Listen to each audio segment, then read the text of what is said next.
ভাই বিশ্বাস করেন, শুধুমাত্র কুয়াকাটা আসছিলাম যে সূর্যটা একটু ওঠা দেখবো, তো আসলে সেটা আমাদের ভাগ্যে হয়নি। ওই দেখুন ভাই, কিছুই আমরা দেখতে পারলাম না, তবে সূর্যটা একদম কিন্তু মিডিলে উঠে গেছে। WhatsApp guys, it's your boy MD Bappi, welcome back to new another blog video. So guys, ইতিমধ্যে আমি কিন্তু ফার্স্ট কুয়াকাটাতে বেড়াতে যাচ্ছি। এটা কিন্তু আমাদের সে বাস, এটা কিন্তু আমাদের জগদল বাজার থেকে ছেড়ে এখন কুয়াকাটার উদ্দেশ্যে যাচ্ছে। ইতিমধ্যে এখানে কিন্তু ব্রেক নিছে, যে কারণে কিন্তু আমাদের কি থামতেছে। যদি একটু বাসটা দেখা, দেখুন সর্বপ্রথম এই বাস দেখে আমি ভয় পেয়ে যাই। দেখুন 45 সিটের একটা অনেক বড় লম্বা বাস, যেখানে একটি পরিবহনের সিট থাকে মাত্র 32 বা 35 সিট, আর সেখান থেকে প্রায় 10-15 সিট ওভার। আর নিজের কাছে অনেক খারাপ লাগতেছিল, কারণ আমরা একদম পিছনে বসেছি। ভাই পৃথিবীর একদম লাস্ট প্রান্তে আমরা আছি। তো দেখুন আমরা যে মানে এতটাই অভাগা, আমরা একদম পিছনে পড়ছি, মানে খুবই কষ্ট যেতে না যেতে। এই দেখুন আমাদের সিরিয়াল হচ্ছে এটা, আমাদের যে বসার যে জায়গা সেটা হলো এই যে এইটা, এই চেয়ারটা হলো আমাদের একদম লাস্ট। আর এদিকে দেখুন কত বড় লম্বা গাড়ি, প্রায় 45 জন ধরে কিন্তু এই জায়গাতে। তো চলুন আস্তে আস্তে যাই, যে দেখি যে কুয়াকাটাতে কি কি আছে। এখন ভোর বাজে প্রায় 4:30। তো আমরা ইতিমধ্যেই কিন্তু কুয়াকাটাতে পৌঁছে গেছি। এটা হলো আমাদের সেই হোটেল, যে হোটেলে আমরা রেস্ট করব। আর এগুলো হচ্ছে আমাদের রান্না করার জায়গা। পেনিয়ে আনছি আমরা সবকিছু কিন্তু নিয়ে আসছি এই কুয়াকাটাতে। এই স্পটের মধ্যে 3টা রুম ছিল, যদিও আমার একটাও ভালো লাগেনি, কারণ এইখানের পানি একদম খুবই বাজে, একদম ঘোলা পানি। আর এখানে যত লোক দেখতেছেন, আসলে এগুলো যারা ইজি বাইক চালায় তারা কিন্তু আসতেছে আমাদের কাছে, ছুটে আসতেছে যে ভাই আমাদের গাড়িতে চলেন। শেষমেশ জনপ্রতি 100 টাকা করে ইজি বাইক গুলাকে ঠিক করে আমরা এখন চলে যাব সূর্য উঠা দেখতে। নিজের কাছে স্পেশালি ভালোই লাগতেছিল, কারণ আমি কুয়াকাটাতে এই প্রথমে এসেছি। আর যতই আমরা সামনের দিকে যাচ্ছিলাম আর ততই রাস্তা ভাঙ্গা ছিল, বেশ ভালো লাগতেছিল। সকালবেলার যে ওয়েদার, ওয়াও, আরো বেশি ভালো লাগতেছিল যে চারপাশের যে এত সুন্দর পরিবেশ। হাই হাই, এখানে তো পানি নাই, এই পানি গেল কই? পরে তো শুনতে পাই এখানে নাকি বলে জোয়ার ভাটা চলে। আর এইখানে এই কাকারে দেখেন কতগুলো চিংড়ি মাছ লইয়া যাইতেছে। আর অল্প কিছুক্ষণ যাওয়ার পরে তো আমরা আমাদের সেই পিকনিক স্পটের এখানে চলে আসলাম। দেখেন কত গাড়ি এখানে সারি সারি দাঁড়িয়ে আছে। তাই তো আমাদের এখনই এই গাড়ি থেকে নেমে যেতে হবে। তো ফাইনালি আমরা কিন্তু ইজি বাইক থেকে এখন আছি যে কুয়াকাটার যে মেন যে রিসোর্ট চর গঙ্গামতি, সেখানে কিন্তু ইতিমধ্যেই কিন্তু আমরা অটো থেকে নেমে কিন্তু সেদিকে যাচ্ছি, আসলে সূর্যটা দেখা যায় কিনা।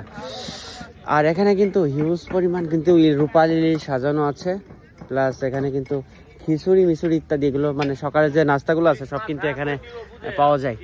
তো যদি একটু জায়গাটা আপনাদেরকে দেখাই, দেখুন দেখুন রূপালি ইলিশ কি সুন্দর সুন্দর টেবিলের উপর সাজিয়ে রাখা হয়েছে। আর এগুলো ভাই এটা কি মাছ ভাই? কুড়াল মাছ, তাই না?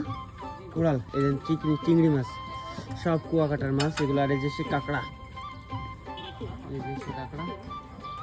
আর এটা কি মাছ ভাই? এই যে এই পাশে একদম চ্যাপটা বাঁশ পাতা মাছ।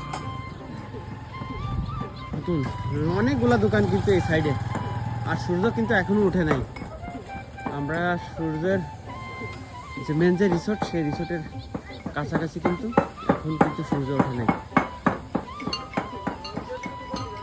ভাই বিশ্বাস করেন, শুধুমাত্র কুয়াকাটা আসছিলাম যে সূর্যটা একটু ওঠা দেখবো, তো আসলে সেটা আমাদের ভাগ্যে হয়নি। না হওয়ারই কথা, যেহেতু আমরা একটু আলসেমির জ্বালায় মানে ওখানে একটু বেশি টাইম নিয়ে ফেলছিলাম, যেখানে আমাদের গাড়িটা দাঁড়িয়েছে, যে কারণে আসলে আমরা দেখতে পারিনি। তবে একটু ওই স্পটটা একটু ঘুরে ঘুরে দেখবো। দেখুন ওখানে কিন্তু হিউজ পরিমাণ মানুষ রয়েছে, ওই যে নদীর কিনারায় কিন্তু অনেক মানুষ রয়েছে, শুধুমাত্র ওই সূর্যটাকে দেখার জন্য আর ওইটাকে উপভোগ করার জন্য। তো আমরা এখন ওইখানেই যাব। তো চলুন আমার সাথে থাকুন আপনারা, তাহলে মোটামুটি সব কিছু একটু দেখাতে পারবো। আর মেন যে ফোকাসগুলা দেখুন, এই যে এই গাছগুলা যে কি গাছ আমি কিন্তু নাম জানি না, এগুলোর জন্য কিন্তু অনেক সুন্দর লাগে। যাই হোক, আজকের দিনে সূর্যটাকে দেখতে পারলাম না, কিন্তু এই সমুদ্রটাকে দেখে যাই। আর দেখেন মানুষ জীবিকার তাগিদে কত রকমের কাজ করতেছে, আর চারিপাশের পরিবেশটা যে কত সুন্দর লাগতেছিল। আর সূর্যটা দেখেন কেমন জনে হাসতেছিল। আর এই সমুদ্রের পানির যে এত সুন্দর স্লো হাসিটা, এটা দেখে আমি তো মুগ্ধ হয়েছি। যাই হোক, এখানে আমরা আর বেশি ওয়েট করব না, সেজন্য আমরা সবাই মিলে আবার রওনা দিচ্ছি অন্য কোনো স্পটে যাব। আর আমাদের সাথে পরিচিত অপরিচিত অনেক ভাই ব্রাদাররা ছিল। যাই হোক, সবকিছু মিলে এখানকার পরিবেশটা উপভোগ করছি। চারিদিকে দেখেন কত মানুষ আর মানুষ। ইনারা কি আমার মতো সূর্যটা আজকে দেখছে কিনা জানি। যাই হোক, সবাই মিলে রওনা করলাম আর একটা স্পটে যাওয়ার জন্য। তো আমরা এখন ডাকাইন পল্লীতে ইতিমধ্যে প্রবেশ করছি। তো এখন আর দেখবো আসলে কাপড় তৈরি করে কিভাবে সেটা দেখবো। এটা হলো কাপড় তৈরি করার মেশিন, দেখুন কিভাবে বসেছে। এখানে হিউজ পরিমাণ কিন্তু যে তাঁত শিল্পের যে কাপড়গুলো আছে সব কিন্তু এখানে পাওয়া যাবে। ঘুরতে ঘুরতে আর কাপড় দেখতে দেখতে চলে আসলাম অন্য আর একটা জায়গায়। এখানে আইসাই তো দেখি এটাও নাকি কাপড় তৈরি করা মেশিন। আর বিদ্যুৎ না থাকার কারণে তারা হাত দিয়ে এভাবে এই মেশিনটা চালাচ্ছিল। আর এই রাখাইন পল্লীতে অনেক ধরনের তাঁত শিল্পের কাপড় পাওয়া যায়। বিভিন্ন স্পট ঘুরে দেখার পর আমরা আবার চলে আসি আমাদের সেই হোটেল। এই দিনের বেলাতে হোটেলটা আপনাদেরকে একটু ঘুরে ঘুরে দেখাবো। দেখুন সকালে রান্না করার জন্য তো এখানে বাবুর্চিরা অধিক আগ্রহে রান্না করতেছে। এই পিকনিকের খরচ বহন করতে হয়েছিল আমাদের মাত্র 1300 টাকা করে, যা আমরা 2 বেলা মাংস দিয়ে ভাত খেয়েছি। আর এইখান থেকে খাবার খেয়ে আমরা চলে যাব অন্য আর একটা স্পট। আবারও আমরা বিকালে 100 টাকা জনপ্রতি করে একটা ইজি বাইক নিয়ে ঘুরতে বের হয়ে যাচ্ছিলাম। আর চারপাশের পরিবেশটা খুবই উপভোগ করছিলাম। আর মাঝে মধ্যে চিন্তা করছিলাম কিছুক্ষণ আগেও কিন্তু এই জায়গাতে পানি ছিল, আবার যদি পানি হয়ে যায় তাহলে তো আমরা ফিরতে পারবো না। এখন আমরা যাব কুয়াকাটার সেই শুটকি পল্লীতে। তো আমরা এখন চলে আসছি কুয়াকাটার যে শুটকি পল্লী নামে যে জায়গাটা আছে, সেই জায়গাটা দেখুন কি বড় বড় মাছ, প্রায় 3-4 ফিট লম্বা হবে এই মাছটা। দেখুন কত বড় একটা মাছ, প্রায় 3-4 ফিট লম্বা। আর ওদিকে কিন্তু হিউজ পরিমাণ শুটকি মাছ আছে। এগুলো হচ্ছে চিংড়ি শুটকি।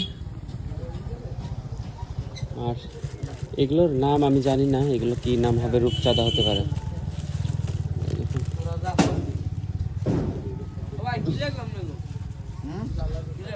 ভাই এটার নাম কি? বাইম। এটা কি সামুদ্রিক বাইম তাই না? এটাও কি সেম? এটা আর এটা এটা কি মাছ? ছুরি মাছ। এটাও কি বাইম মাছ ভাই? এটা হলো সামুদ্রিক বাইম, একদম মানে চিকন, একদম চিকন দেখতে।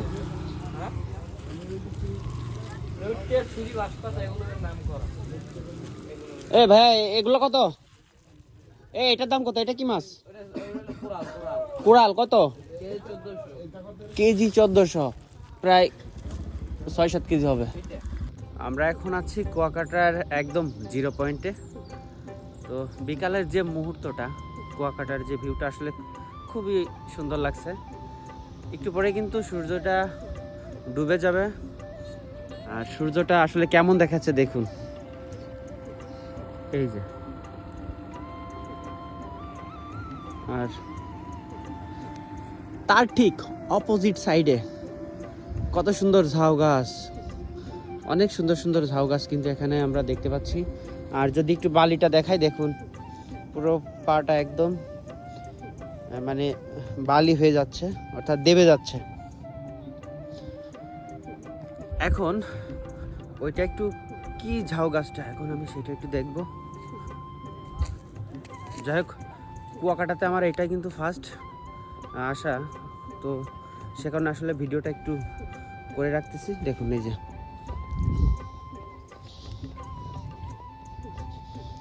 আর এইটা কি এমন ফল, যে ফলগুলো দেখুন, যে এরকমের অনেক ফল কিন্তু এই জায়গা দিয়ে কিন্তু একদম ভরে গেছে, ভরপুর। এটা সম্ভবত যখন জলোচ্ছ্বাস হয় এই নদীতে, তখন কিন্তু এই জলোচ্ছ্বাসগুলো কিন্তু এই যে এই সাইড দিয়ে কিন্তু একদম উঠে একবারে যত ময়লা আছে এই নদীর সব কিন্তু একদম উপরে চলে আসে। সমুদ্রের এইটা কি ফল হতে পারে দেখুন, এটা একটা ছোট্ট ডাবের মতো।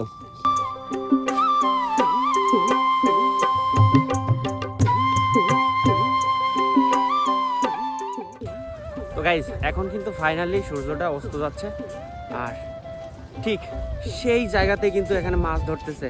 খুব সুন্দর একটা দৃশ্য আপনাদেরকে এখন দেখাতে চলেছি। তো আপনারা দেখুন, ওই দেখুন মাছ কিন্তু লাফালাফি করতেছে আর সূর্যটা একদম অস্ত যাচ্ছে। এই যে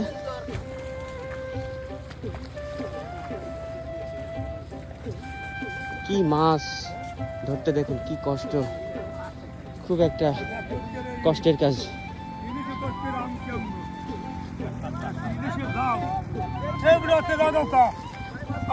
আচ্ছা আঙ্কেল, ইলিশ মাছ কি পাওয়া যাবে?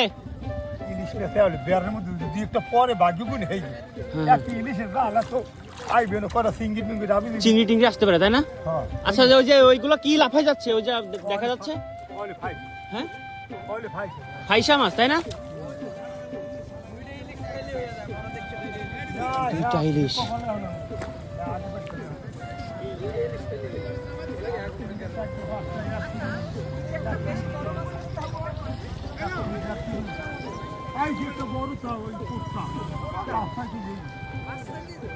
তো অবশেষে গাইস এখন কিন্তু আমাদের চলে যাবার পালা, যেহেতু সূর্যটা কিন্তু ডুবে গেছে ইতিমধ্যেই।